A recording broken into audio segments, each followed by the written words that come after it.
दुनिया को कोरोना में झोंककर खुद अपनी गंदी नीयत के विस्तार में लगा हुआ है चीन।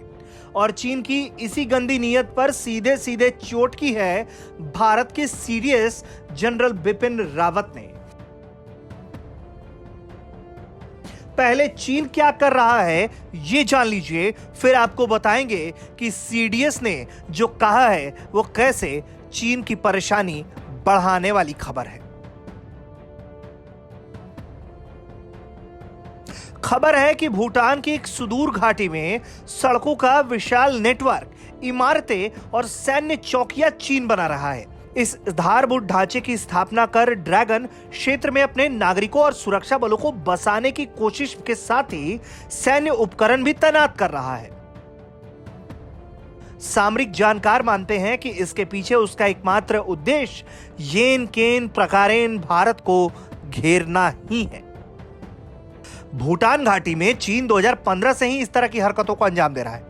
चीन ने 2015 में यह ऐलान किया था कि वो तिब्बत स्वायत्त क्षेत्र के दक्षिण में ग्यालफू गांव बसा रहा है, लेकिन यह गांव भूटान में पड़ता है। इसकी पुष्टि फॉरेन पॉलिसी भी करती है।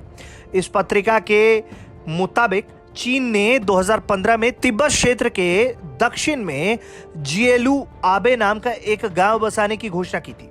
हालांकि तिब्बत में ग्यालफुग नाम से पहचाना जाने वाला यह गांव भूटान की सीमा में पड़ता है। ऐसे में चीनी अधिकारियों ने अंतर्राष्ट्रीय सीमा का उल्लंघन किया। उनकी यह कोशिश हिमालय क्षेत्र में भारत सहित अन्य देशों के हितों को कमतर करने के सालों से जारी अभियान का हिस्सा है। ऐसे में भारत भी पूरी तरीके से चीन की हरकतों को लेकर अलर्ट है और इसकी जानकारी खुद दी है सीडीएस ने।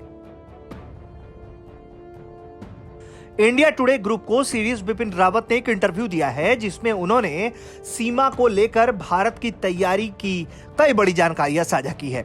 सीडीएस बिपिन रावत ने कहा है कि हमारे सभी कमांडर खतरे का विश्लेषण करने में महारत हैं। हम सेना के उन कमांडर्स को बहुत महत्व देते हैं जिनके पास रिस्क लेने की योग्यता है, क्योंकि खतरे लेने की काबिलियत दिमाग में होती है। उन्होंने कहा कि अगर आप ये सोचते हैं कि हमें अपने इलाके के हर इंच की रक्षा करनी है, तो मेरी नजर में आप अच्छे कमांडर नहीं हैं। आपको आकलन करना होगा कि दुश्मन कहां हमारे ऊपर फायदा उठा सकता है और हम उसके ऊपर कहां और कैसे फायदा उठा सकते हैं।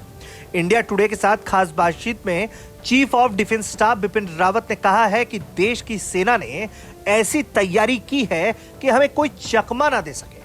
हमने सेना को रिजर्व एरिया में रखा है ताकि अगर किसी तरह की गड़बड़ी हो तो हम अपने पसंद के स्थान पर सेना को चीन के खिलाफ तुरंत तैनात